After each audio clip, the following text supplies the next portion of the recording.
So the next section is 194I. I stands for rent. Please understand, I stands for rent, sir. But I stands for rent. This is my ABCD. Okay. Here I stands for rent.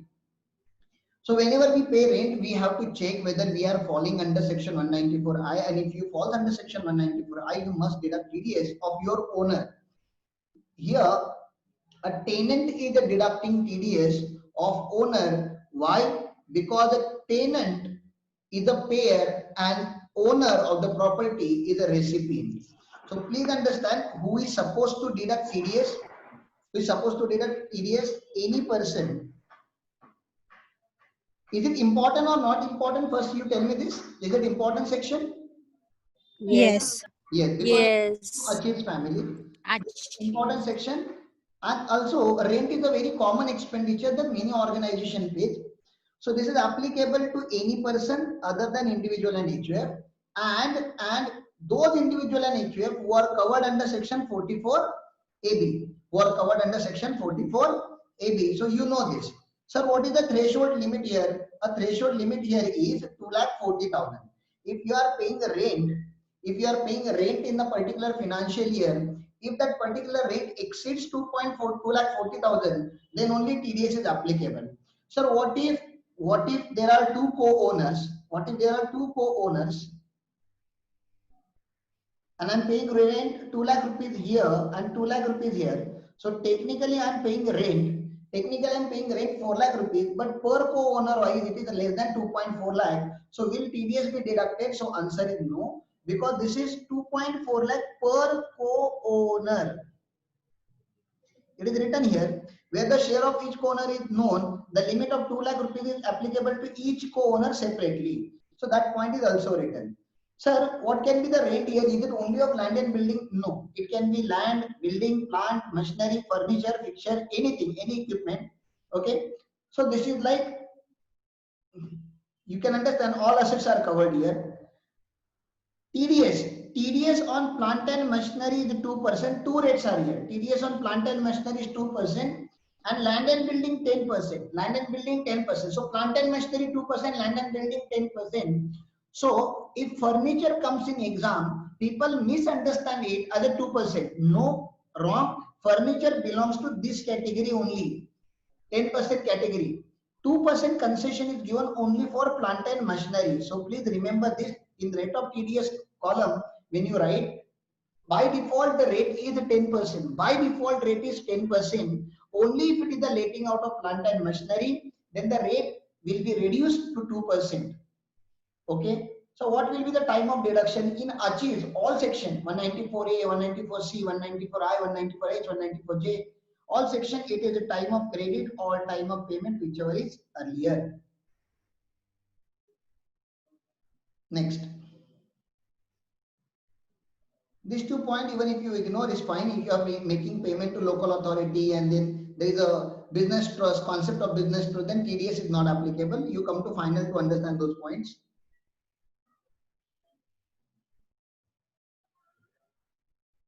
Next one is IA. Next point is IA, because this was also amended last year. This is also important.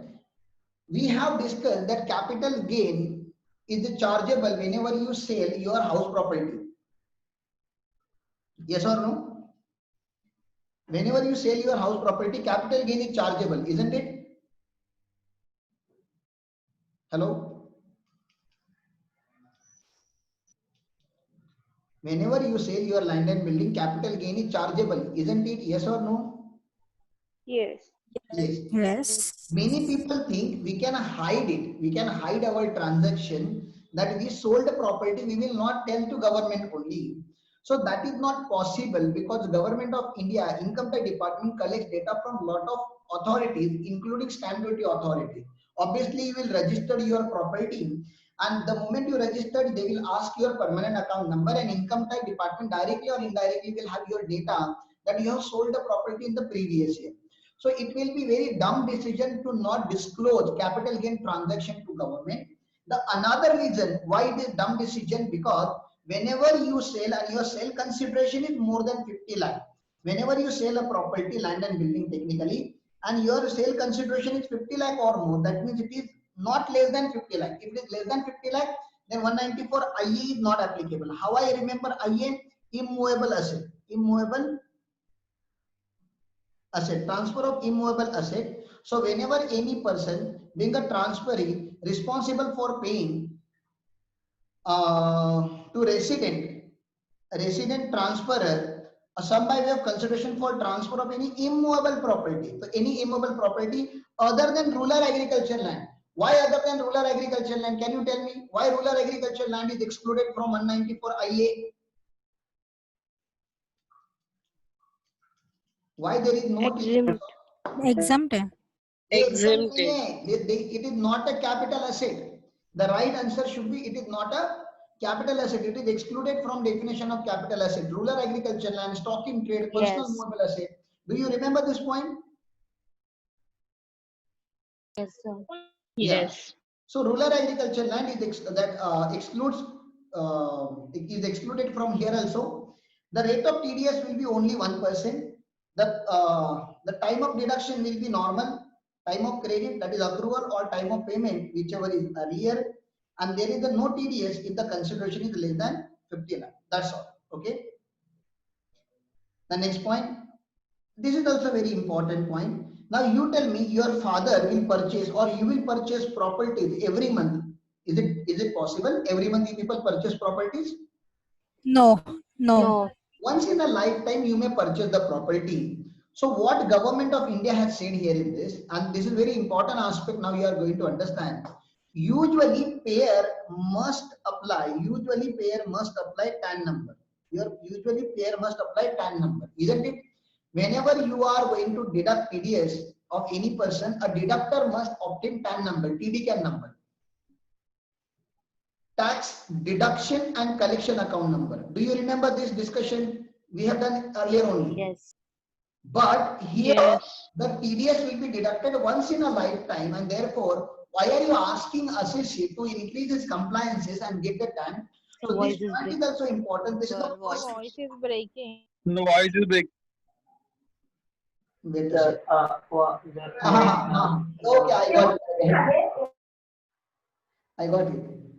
Maybe because of network. Maybe because of network, and I have closed all the windows and doors here because I was feeling little cold. I put sweater also, so I don't know. Maybe environment outside is cold or I'm not feeling well. One of the case, but here range strength is showing full. I don't know. Is it clear now? Yes.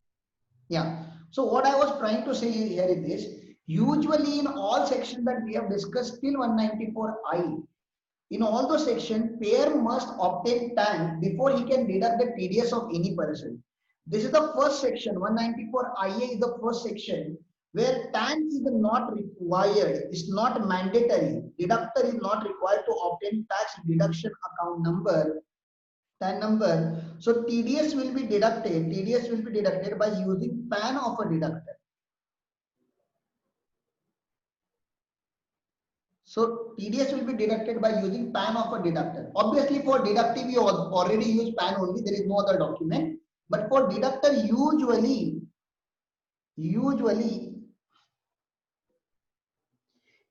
ask payer to get a TAN. But this is the first section that you people have learned here, that payer is not supposed to get TAN. PAN is enough.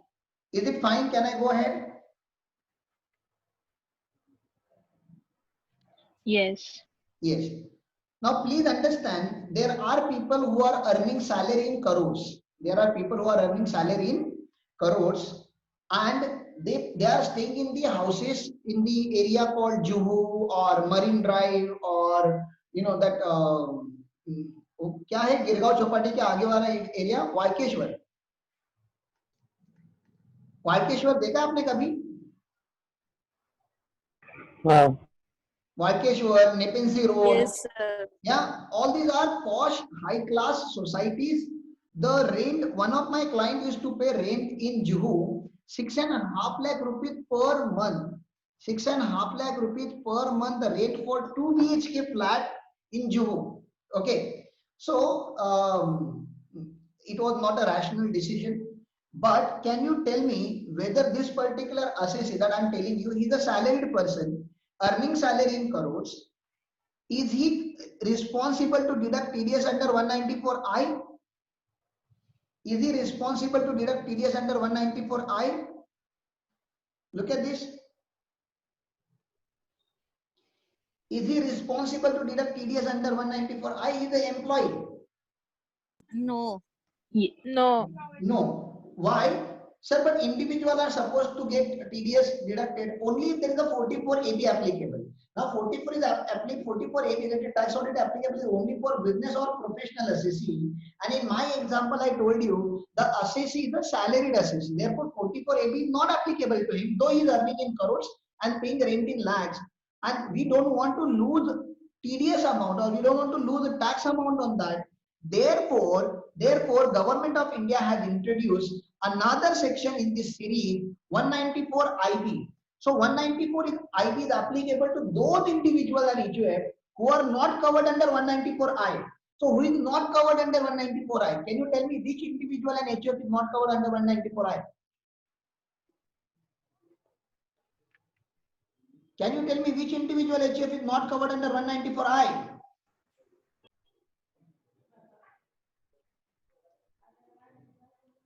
Very simple answer. Other than business class. Oh. Other than business and profession assessees who are covered under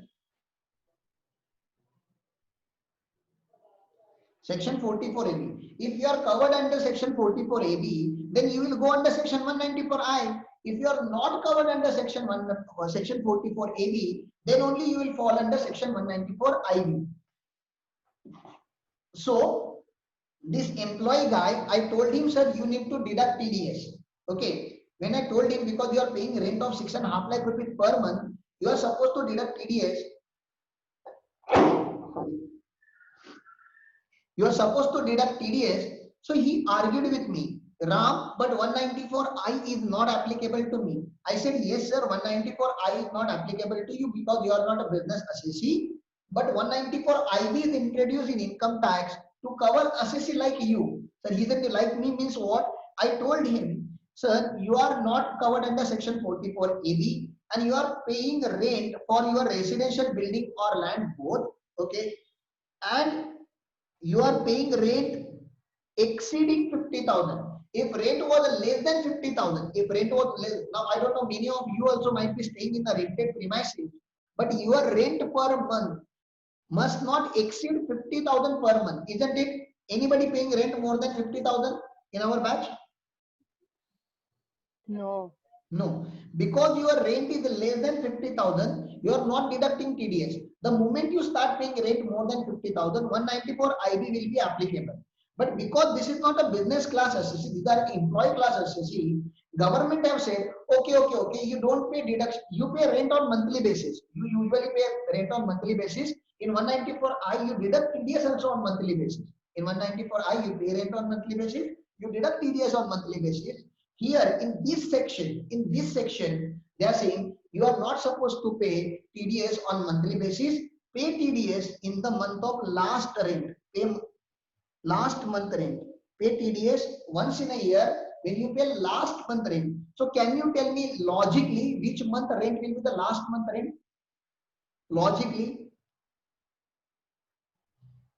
which month rent will be the last month rent? Hello? Hello guys, you there? Which month is the last month for previous year? 15 March. 15 March, pagal? Month. Don't tell me the date. Month. March. So they are saying you need to deposit TDS in the last month. So technically it is the March month. But what if assessee vacated premises in the December month? In December, he might change the property. So if assessee had vacated property in the month of December, then which month rent is the last month rent? December. So they are saying in last month rent, you need to deduct TDS for the whole year at the rate of 5%. At the rate of 5%. Now remember, on rent, we are having three different rates of TDS in income tax as of now. In 194I itself, we are having two rates. Okay, 10% generally, land, building, furniture, fitting 10%, plant and machinery 2%. Okay, and in 194IB, the rate is the rate of TDS is 5% on land and building. Now, this is the another section where this is the second section. 194IA was the first section. IB the second section where you don't have requirement of TAN. It's not mandatory to have TAN. Your PAN is enough. Now, do you remember section 206AA? By any chance, section 206AA? Whenever payee fails to give PAN, pay means owner. Now you are telling owner, I have to deduct your TDS. Now owner is afraid that his income data will be shared with income tax department, and therefore your owner is not sharing PAN with you. Anyhow, you are a tenant, you can't force your owner to give the PAN. Whenever payee doesn't give PAN, this section will become applicable. 206A. Hello? Whenever payee doesn't give you PAN, which section will become applicable? 194I. Section. Tell me. He is not giving you PAN, which section will become applicable? Section 206AA. 206AA. What will happen? What will be the rate of TDS?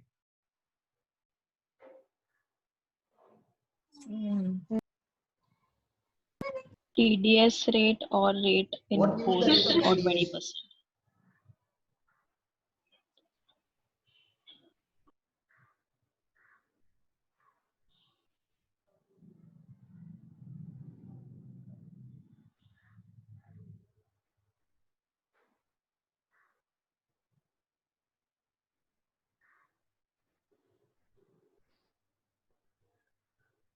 Do you remember discussion of this section?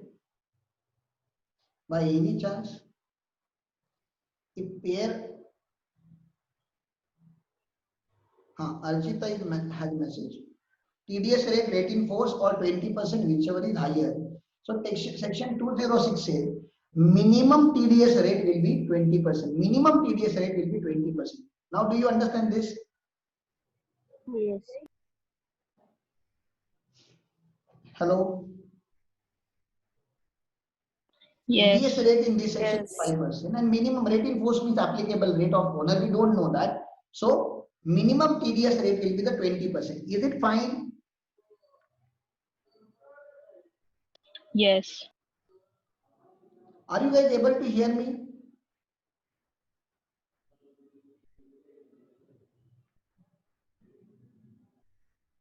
Hello? See this question. Mr. X, a salaried individual, pays a rent of 55,000. 55,000. Is it more than 50,000? Yes. And he is a salaried employee. That means he is not covered by section 44 AB tax order. Obviously, not covered by section 44 AB. And because he is not covered by section 44 AB, section 194I is not applicable to him. Whenever section 194I is not applicable to him, this section will become applicable. Section 194 IB. Section 194 IB will become applicable.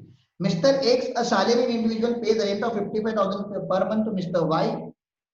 From June 2019, is he required to deduct tax at source? Answer is yes.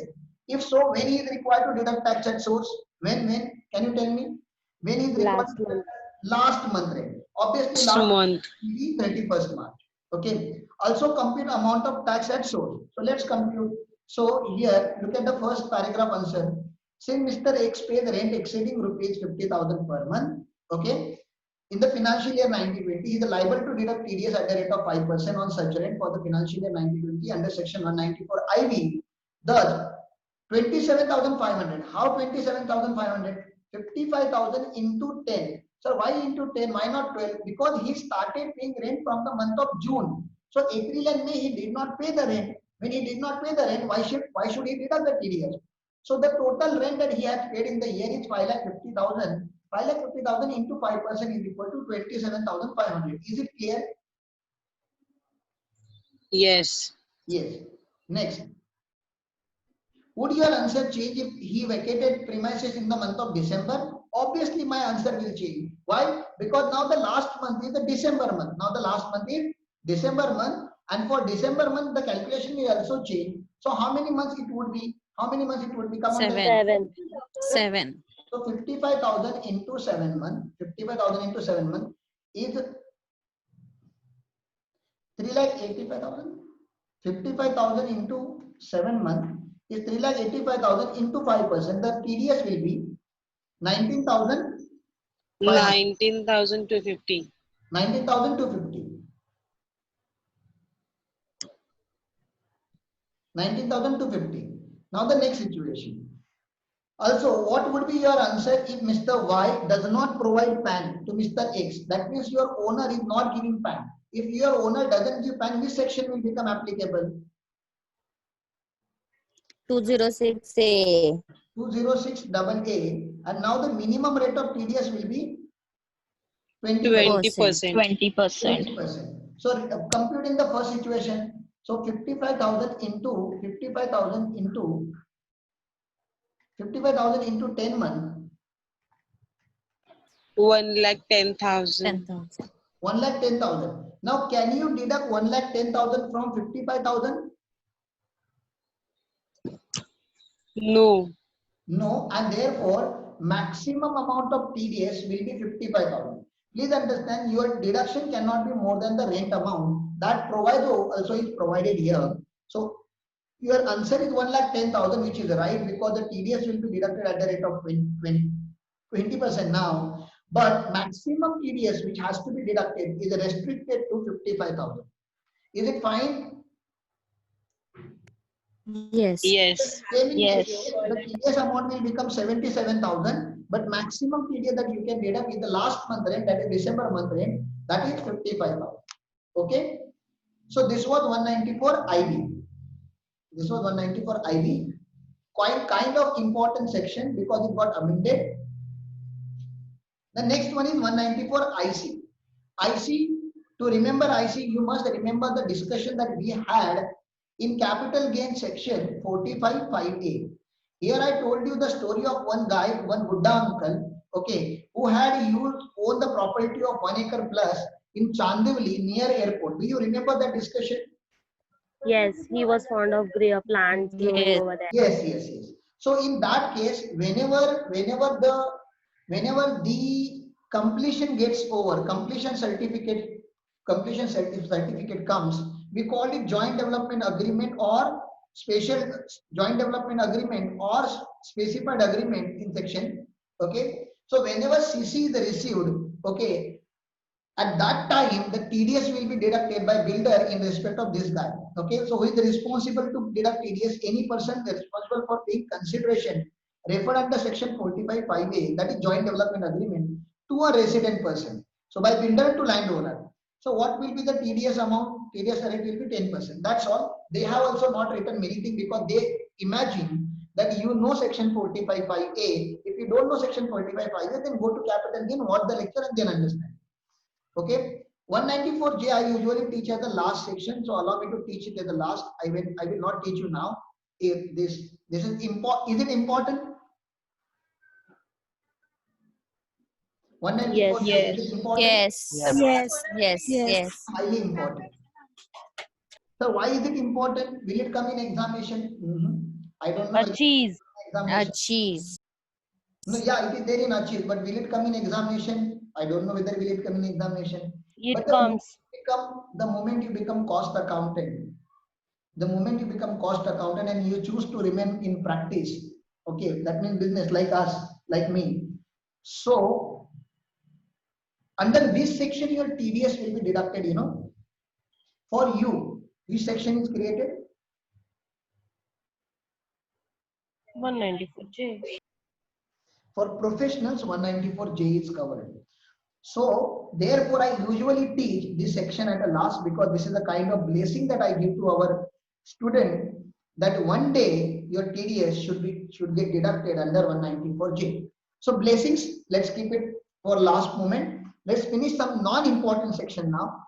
194 law. In Marathi now, you people know law means what? Law.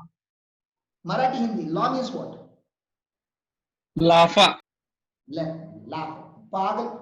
Lafa den tula आता मैं. Law means what? Marathi Hindi, law means what? हम लोग अभी like when your friend is sitting next to you and you want his stapler, do you request, would you please give me your stapler? वो ला इधर.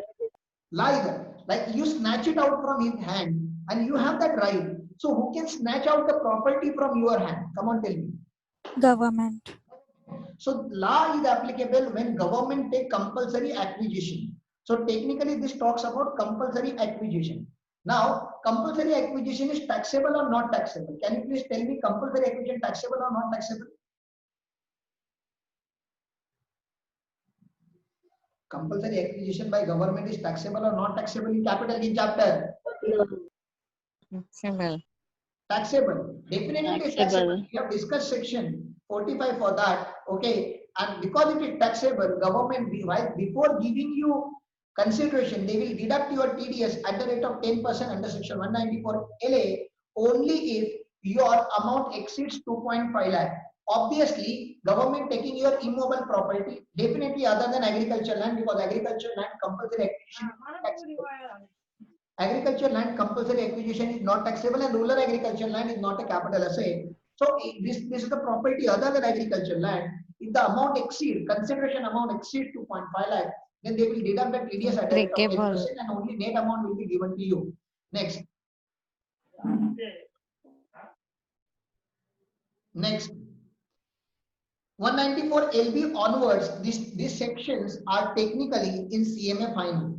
I don't know why government have kept or why your institute have kept this particular section in your syllabus, because there are very good concept in background of this section. Those background sections are not applicable. And only TDS section is like they have taken all the cake and only cherry is left. Okay. So I can't teach you much, but because multiple choice questions are there, let me tell you only rate of each section. Whenever I'm giving you, you tell me, should we charge less amount of tax from foreigners or more amount of tax from foreigners? Usually More.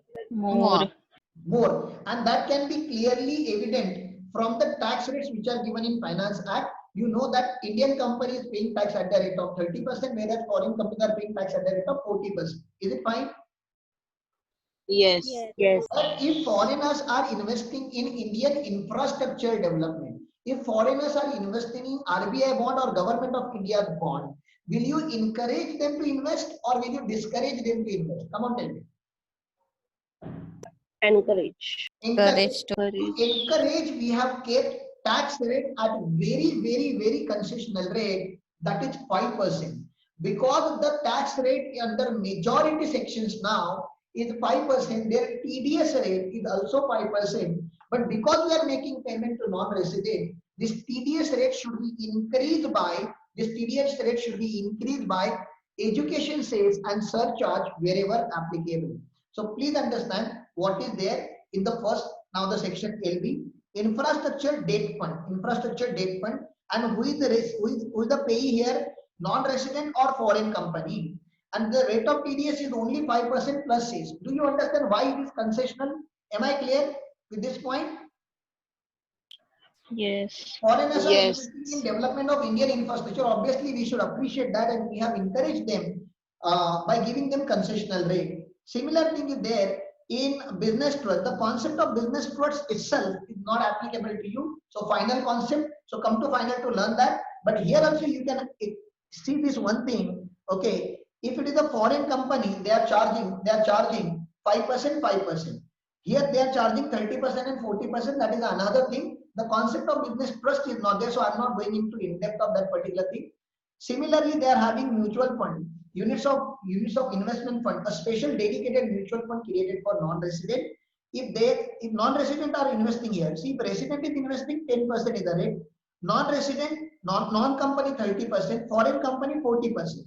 This is the Indian mutual. They are investing in an Indian mutual fund, which is the normal income. No encouragement is required to take the tax at higher possible. So there we are taking a tax at higher possible rate.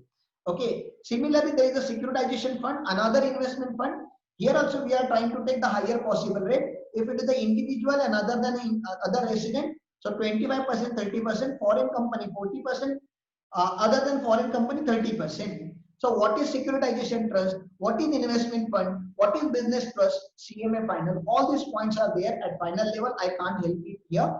I can't waste my time on teaching something which is there in final. TDS on interest to non-resident. This is 194 LC. He is giving loan under agreement and that to Government of India bond.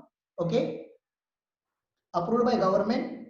So foreigner are giving loan. So obviously we are encouraging them to give the loan to India. So the rate is 5%.